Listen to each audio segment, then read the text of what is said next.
Salut à tous et bienvenue sur la chaîne. Lian Etagne, c'est mon nom. Je suis content de partager avec vous aujourd'hui la thématique sur les soutiens financiers pendant la formation des infirmiers en Allemagne. Beaucoup d'infirmiers ou alors élèves infirmiers sont vraiment confrontés à cette difficulté. Il est bien beau, pendant la formation, tu gagnes un peu d'argent, mais aussi, on note que la mauvaise gestion de cet argent parfois fait en sorte que beaucoup de personnes racontent toujours des difficultés financières. Alors, pourquoi est-ce que ces situations arrivent? La première chose, c'est le manque d'éducation financière. Ça, il faut l'avouer. Beaucoup d'entre nous ne connaissent pas gérer les finances. Ça, c'est très, très dommage. J'ai tendance à dire, le plus important, c'est pas combien tu gagnes, c'est combien tu fais avec le peu que tu gagnes. Parce que beaucoup de personnes, parfois, lorsqu'ils commencent à toucher, voire 300, 400, 500 euros, ils se disent que non, c'est quand je vais toucher 1000 euros que je vais m'en sortir. Non, si déjà avec 500 euros que tu touches par mois, tu n'arrives pas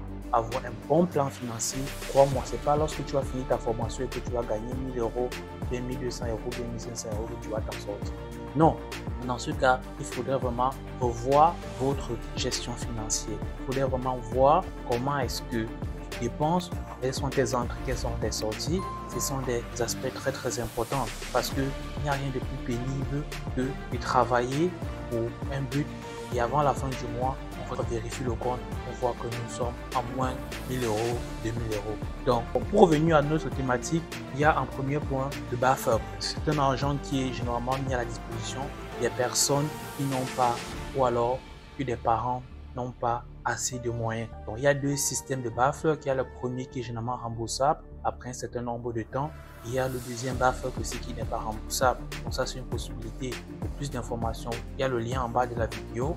Là aussi, vous pouvez cliquer et vous informer. Pendant la formation, vous avez aussi parfois droit au Ausbildungsgeld.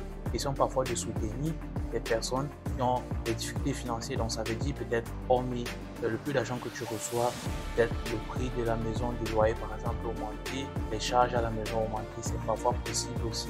D'autres personnes qui habitent loin de l'école qui doivent peut-être prendre leur voiture, le carburant ou bien le transport. Parfois, c'est possible aussi de payer un tram ou bien de faire la demande du Ausbildungsgeld. Il y a aussi le Wohnungsgeld. Puis, en tant qu'Azubi, vous avez la possibilité de faire la demande du Wohnungsgeld. Pensez, c'est comme un argent que l'État vous donne dans le but de payer votre loyer.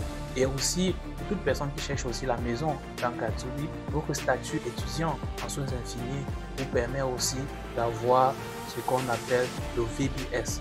VBS, c'est juste un document qui est parfois fourni par la mairie qui vous permet aussi facilement de trouver la maison en tant qu'infirmier. C'est que le problème des maisons dans certains Allemagne est très très difficile. Donc, vous pouvez juste vous rapprocher de la mairie de votre communauté et faire une demande du VBS. À travers cela, ça vous permet de trouver aussi parfois plus facilement la maison et aussi payer la maison un peu plus moins cher.